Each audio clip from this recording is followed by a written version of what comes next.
Eu considero minha casa aqui ainda, mas eu moro em Bangu também. Então, abraço esse estádio também. É minha casa. Aqui é onde eu tive meus sonhos, minhas realizações, minhas conquistas. Eu considero que fosse minha casa, meio que o maior tempo da minha vida eu passei ali dentro e acompanhando jogadores. Porque 63 anos não é para qualquer um ficar numa firma esse tempo todo, não. A casa de todos aqui, o pessoal, inclusive dessa região, desse entorno aqui, Realengo, Padre Miguel, Bangu, indo até Campo Grande, todo mundo tem o Bangu como realmente a sua casa. É aconchegante o estádio, né? É gostoso vir aqui assistir uma partida de futebol.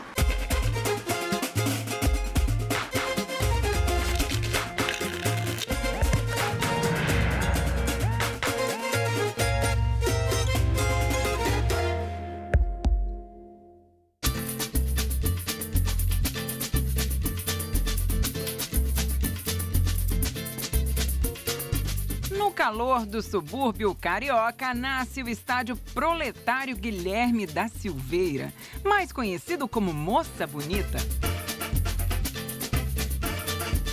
Tudo começou com a fábrica de tecidos que trouxe ingleses para a zona oeste do Rio.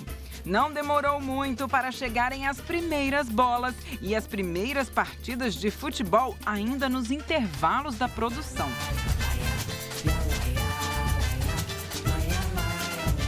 A Fábrica Bangu, ela é responsável pela criação do clube, na verdade, né? São os primeiros técnicos têxteis britânicos que chegaram para trabalhar na Fábrica Bangu, trabalhar nas seções como tinturaria, trabalhar nas seções de tiares, trabalhar na seção de alvejamento, e eram ingleses e resolveram montar um clube de futebol, originalmente para distração deles próprios, mas também acabaram concentrando grandes parcelas do operariado da fábrica. Eles precisavam de sócios para o seu clube, né?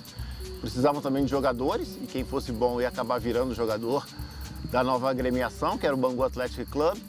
Então o Bangu é fundado em 1904 com forte apoio da fábrica de tecidos, que era a Companhia Progresso Industrial do Brasil, a Fábrica Bangu, que ficava num bairro proletário, né? Um bairro que tinha sido criado justamente ao redor dessa fábrica, ao redor dessa comunidade operária que produzia desde o fio até tecidos estampados. Acho que Fábrica Bangu e Bangu Atlético Clube são irmãos. Na verdade, não existe futebol dentro do bairro sem a comunidade inglesa que foi morar lá, que foi trabalhar lá, e não há condição nenhuma de você ter esporte sem esse operariado que foi se tornando membro do clube, sócio do clube e futuramente jogadores do time de futebol. A partir do século XX, reformas urbanas de Ribeira Passo, o Bangu também começa a receber uma mudança com um afluxo maior de pessoas que vão buscar moradias na Zona Oeste. Por quê? Porque o Bangu tem uma fábrica muito famosa. Uma fábrica que emprega muita gente e que atrai pessoas. Essa fábrica constrói vilas operárias para os seus trabalhadores, o que faz com que essa região comece a ser, digamos assim, minimamente planejada. Em torno da fábrica você começa a ter toda uma vida. Em torno dessa fábrica você vai construir, por exemplo, a linha do trem. Bangu era o dono disso tudo aqui, a Fábrica Bangu. E como queriam vender o terreno daqui, de frente, onde hoje é a sede, ali embaixo mais era o campo, aí doutor Severinha, na época, não foi só pelo Bangu, não. Foi para poder vender também os terrenos, que isso tudo aqui era maricá, não tinha só mato. E para poder vender os terrenos, aí fez o campo do Bangu em Moça Bonita e botou a estação.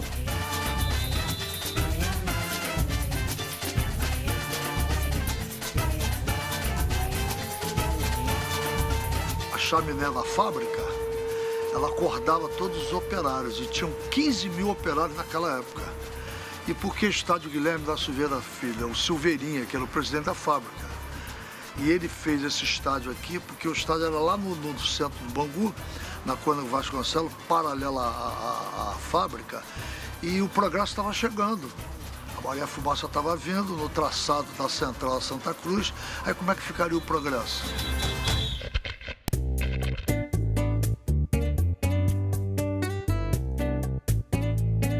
Há até quem diga que o futebol no Brasil chegou primeiro em Bangu. Polêmicas à parte, fato é que o novo esporte foi muito bem acolhido no subúrbio carioca e se popularizou entre as camadas mais pobres. E o Bangu tem uma coisa muito interessante também. Aqui nasceu o futebol no Brasil. Que a primeira bola de futebol veio para cá, porque os escoceses e os ingleses começaram a construir a ferrovia e a fábrica. Então o escocês disse assim, ó, isso aqui é o futebol que nós criamos lá no Reino Unido. E na hora do almoço ele ensinava para a rapaziada como é que se jogava o futebol. Então o futebol nasceu aqui. Mas não sei quem espertamente levou para São Paulo e disseram que o Charles Miller criou o futebol lá. Não, o futebol nasceu aqui. O subúrbio também vai fundar seus clubes. E vai fundar clubes que vão ter um papel muito importante na democratização do futebol, porque são clubes que para os quais se associar é mais barato, cuja formação de times é muito mais democrática. Se eu tenho, de um lado, os clubes da elite do Rio de Janeiro que vão poder recortar e dizer aqui não pode entrar trabalhador braçal, aqui não pode entrar jogador negro, subúrbio, pela sua formação, inclusive, não tem como fazer isso e não quer fazer isso. Os primeiros ídolos do futebol brasileiro, de fato populares e massivos, Leônidas da Silva, Fausto e Domingos da Guia, são do subúrbio. Nesse subúrbio, é importante mencionar o papel do Bangu. Já lá, em 1904, sendo fundado um clube de operários. E foi por lá, no subúrbio carioca, que o primeiro jogador negro entrou em campo. Dia 14 de maio de 1905, tem um jogo no campo do Jardim da Fábrica Bangu, entre Bangu e Fluminense. O Bangu vence o Fluminense por 5-3, tem até uma foto desse jogo, do time posado. E o Francisco Carregal ele é uma pessoa interessante, que ele é filho de um pai português branco, uma negra brasileira, e ele se torna o primeiro jogador negro a fazer parte de uma equipe de futebol no país, comprovadamente, com fotos. E não só ele joga essa partida, mas ele joga também em 1906. Tem uma disputa da Liga Metropolitana que manda um ofício para os clubes para não incluírem atletas de cor nas suas agremiações. Isso faz o Bangu se desligar da Liga em 1907, o Bangu só vai voltar em 1909. E o Francisco Carregal é um cara que tem muito protagonismo dentro do clube. Ele vai virar tesoureiro na diretoria de 1915, ele vai ter um protagonismo dentro do bairro, ele é dono de um cinema do bairro, ele se torna mestre de sessão dentro da fábrica.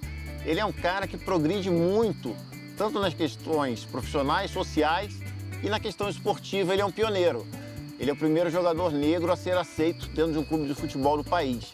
Depois dele, o Bangu foi colocando outros. Teve o Manuel Maia, que era o goleiro de 1906. Quando a gente vê a foto do time campeão da segunda divisão de 1911, já tem vários jogadores negros também. Então ele é um homem que abriu as portas, na verdade.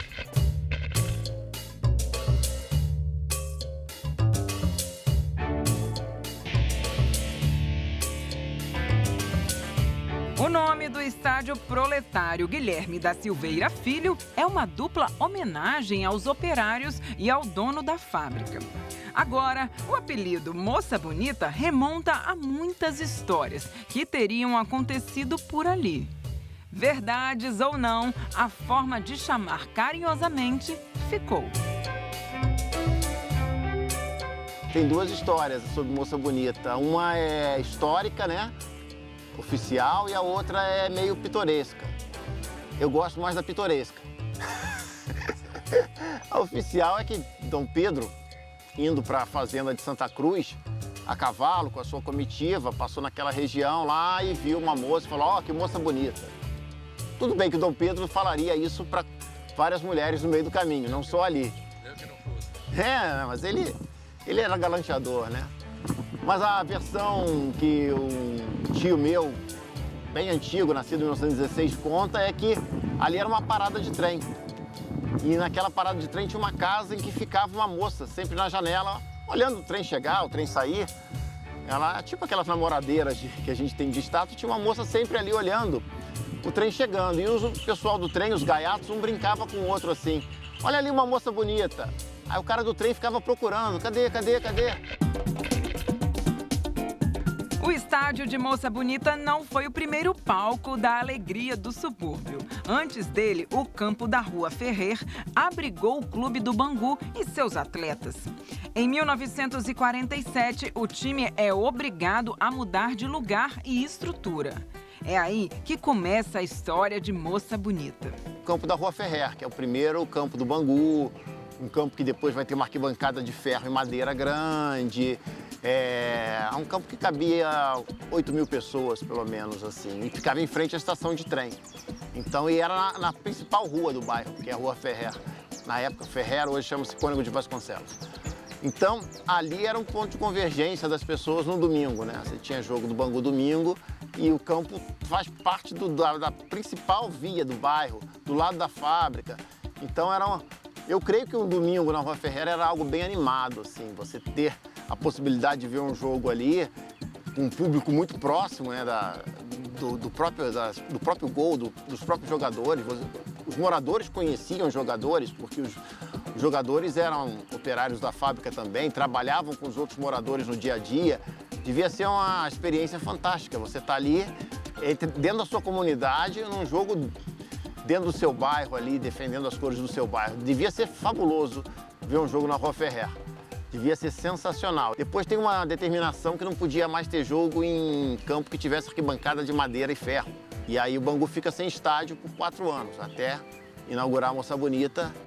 O estádio foi inaugurado no feriado de 15 de novembro de 47. E fizeram uma festa interessante, de manhã teve salva de tiros, né? Nos dois lados. Se a gente pensar, para quem não conhece um pouco o bairro é dividido por uma ferrovia. Então você tem o lado de lá e o lado de cá, pode-se dizer assim. O lado de lá era onde ficava o antigo campo da Rua Ferrer. Então fizeram uma cerimônia de despedida do antigo campo, colocaram os veteranos do clube para jogar um primeiro tempo nesse campo. Aí terminava o primeiro tempo, todo mundo saía andando, outros de bicicleta, atravessavam a linha do trem e iam inaugurar o outro campo, o campo de Moça Bonita, que era do outro lado da via férrea. E aí lá continuaram o segundo tempo da partida de veteranos. Mas a inauguração, então, oficial, depois é 28 de março de 48. Aí tem um amistoso entre Bangu e Flamengo. E o Bangu ganha o Flamengo por 4-2.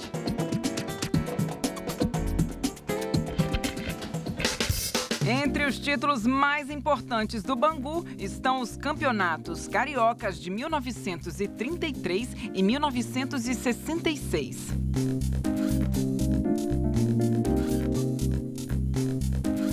Nos anos 1930, o Bangu se destaca na profissionalização do esporte. O Bangu se preparou de uma forma diferente dos outros clubes. Parece que o Bangu conseguiu entender, primeiro que os outros, como deveria exigir do seu atleta, do seu jogador, a partir do momento que você está pagando um salário a ele. Então isso fez uma diferença na primeira fase do campeonato. No primeiro turno, o Bangu fez bastante pontos, chegou a decair um pouco, trocou de técnico no meio da campanha e acabou conseguindo a decisão. Foi Bangu e Fluminense no Campo das Laranjeiras, no dia 12 de novembro de 1933.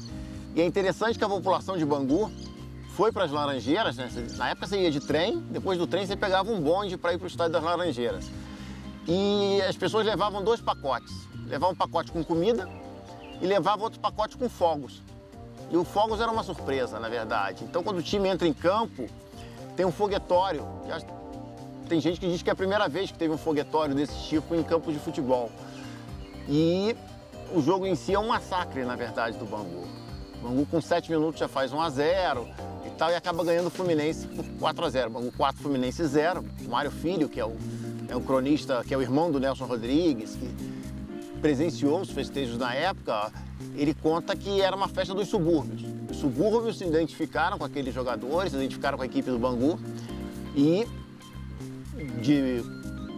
foi feita uma caravana, né, para eles chegarem até Bangu para comemorarem a conquista, e cada vez mais próximo dos subúrbios, mais gente nas ruas para saudar esses jogadores que foram campeões de 33. É uma zebra, esse campeonato é uma zebra, é algo que não iria mais se repetir. Os grandes deram bobeira, não prestaram atenção do que poderia ser feito com o profissionalismo, o quanto você poderia exigir do seu jogador a partir do profissionalismo, e o Bangu ganhou esse campeonato. Já em 1985, o time teve a grande chance de conquistar o Campeonato Brasileiro. mas ao desperdiçar uma cobrança de pênalti, acabou ficando com um segundo lugar. Aqui em Bangu tem uma tristeza também na minha vida, né? Porque em 85, na final do Campeonato Brasileiro, eu perdi o pênalti e passei muito tempo para me recuperar emocionalmente, né? Porque emocionalmente você fica muito frágil. Eu fiquei muito frágil nessa época e fiquei uns 6 meses sem conseguir jogar. Mas com o tempo o Baggio perdeu na Copa do Mundo. E o Baggio teve psicólogo, teve as pessoas que fez um tratamento. E eu acredito que seja muito difícil para ele falar até hoje do pênalti, como eu. No próximo bloco, samba e futebol se misturam pelos gramados de Moça Bonita. Para entender essa história, fica com a gente.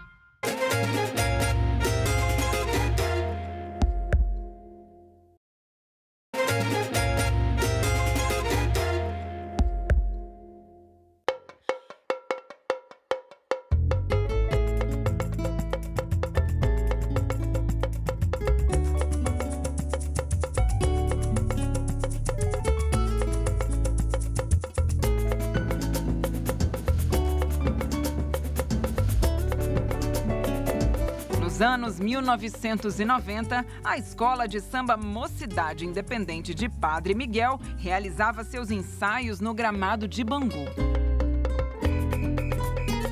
Aqui na década de 90, principalmente 89, né, 90, 91, nós ensaiávamos aqui a Mocidade Independente de Padre Miguel. Em 92 também aqui em volta do gramado.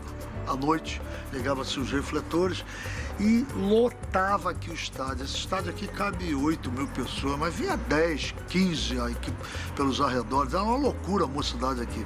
E eu ali cantando com a minha rapaziada, a bateria da Mocidade. Então era sensacional os ensaios técnicos que a gente fazia aqui em volta do gramado.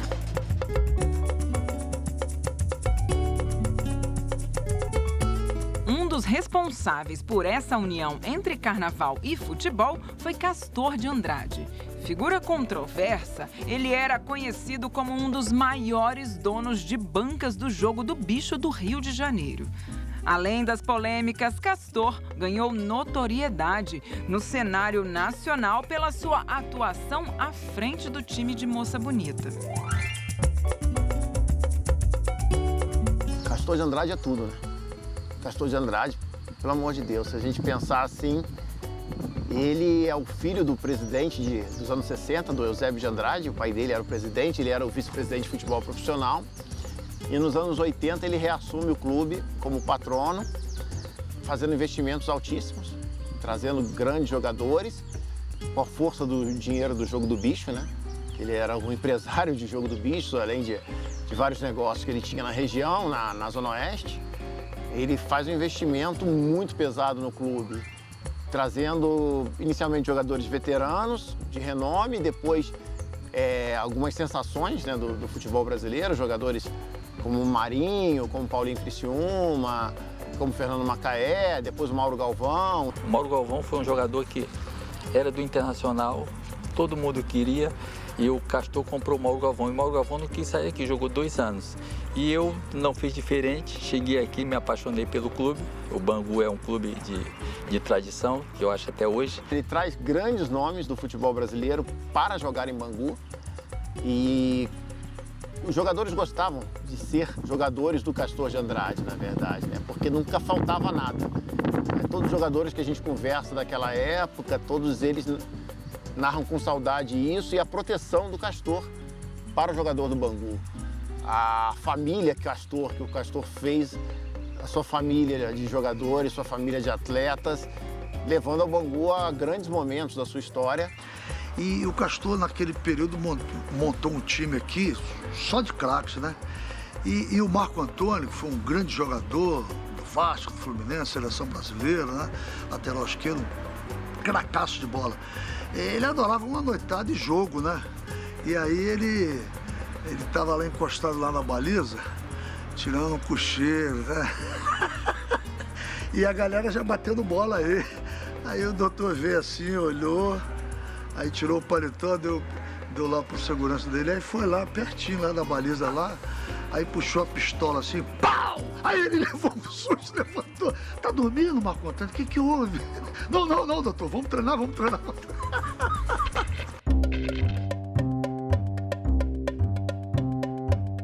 Pelo gramado de Moça Bonita passaram muitos jogadores e jogadoras que marcaram a história do futebol brasileiro. Aqui na rua de trás da frente aqui do estádio, aqui morava nada mais, nada menos que, olha só, seu Mendonça pai, que foi um grande jogador, depois o filho dele, Mendonça filho, que jogou no Bangu e foi um grande craque do Botafogo. Na rua ali de trás, a outra rua, morava apenas Domingos da Guia, um dos maiores zagueiros do mundo, e o filho Ademir da Guia, que jogou aqui, depois foi pro Palmeiras. Fantástico jogador.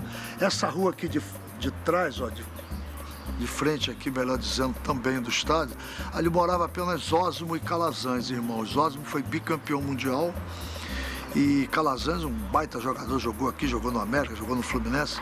Ali o conjunto habitacional do IAPI, ali morava Paulo Borges, um dos maiores pontas-direitas do Brasil, Marinho, um cracaço, Mauro Galvão, que chegou aqui no Rio, o Castor trouxe ele para cá, né? E seus mestres Zizinho jogou aqui. Por aqui já passaram tantos craques, mas tantos craques. Até Coutinho, que fez a famosa dupla Pelé e Coutinho, jogou no Bangu também. O futebol feminino, inclusive, deve muito ao estádio Proletário. Foi lá que as jogadoras deram seus primeiros chutes. Na época era um pouco diferente, né? O pessoal não aceitava muito o futebol feminino.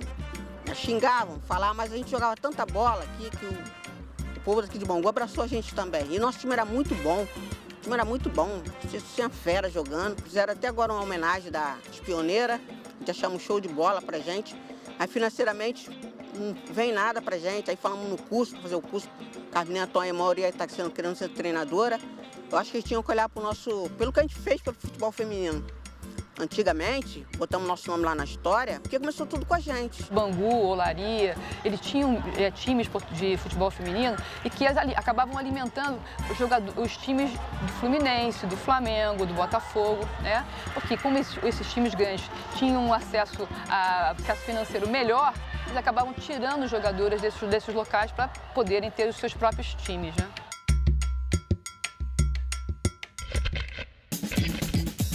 Em 2008, o estádio de Moça Bonita voltou a ser palco da alegria do subúrbio. O Bangu conquistou o campeonato carioca da 2ª divisão. 15 de novembro de 2008, o Bangu foi campeão carioca da 2ª divisão, obteve o acesso dentro de Moça Bonita, ganhou do Aperibense por 2-0.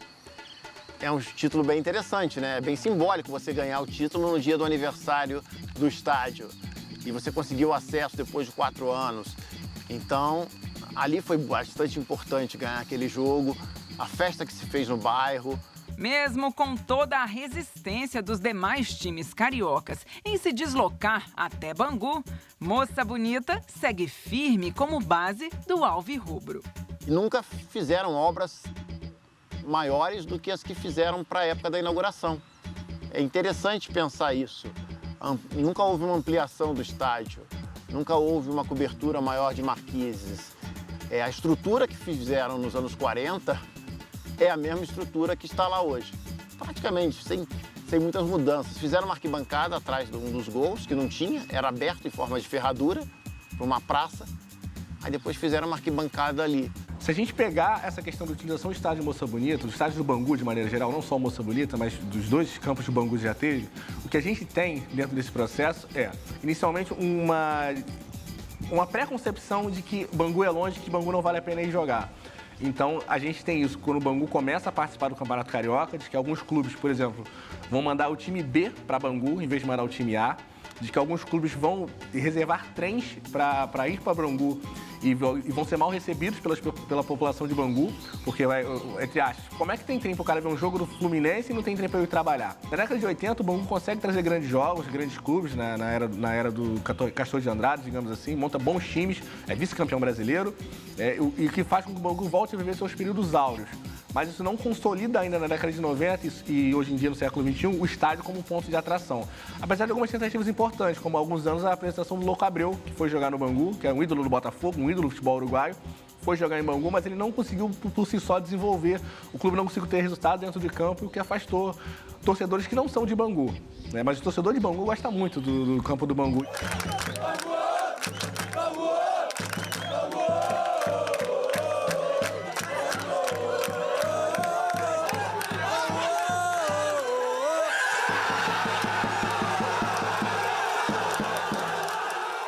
A torcida do Bangu é muito calorosa, é apaixonada pelo Bangu, apaixonada. A torcida do Bangu é muito bairrista, né? Quem torce pelo Bangu é quem é do bairro, quem é morador do bairro, quem gosta daquilo ali. Na época da Rua Ferreira, a torcida invadia campo, tá? A torcida entrava, não gostou da decisão do juiz, eles entravam e melavam o jogo. Hoje é a coisa mais profissional, você tem alambrado, você tem tudo ali separando, mas é uma torcida cri-cri, né? A torcida do Bangu está sempre presente, está sempre incentivando. A maioria dos jogadores, os grandes jogadores, gostava de jogar no clube porque era uma alegria de você entrar nesse estádio e ver a torcida calorosa como é a do Bangu. A molecada que tem hoje, garotada bem jovem, uma torcida bem jovem mesmo, aqueles ali, nossa, eles são cri-cris. Eles atrapalham o adversário, eles incomodam. Eu gosto disso, esses meninos são o futuro, né? A torcida do Bangu, inclusive, é muito grande e essa camisa é muito bonita, esse escudo aqui. Por mais que tenha muitos velhinhos, claro, os velhinhos sempre tem que ter, porque a boa base da nossa torcida é a galera que já acompanha o Bangu há mais de 50 anos, né? É a torcida sênior, mas tem chegado uma galera nova que prestigia, que acompanha, que está sempre em moça bonita. Somos Bangu, eternamente Bangu. Maravilha, maravilha. A torcida reunida até parece a do Fla-Flu. Bangu, Bangu, Bangu.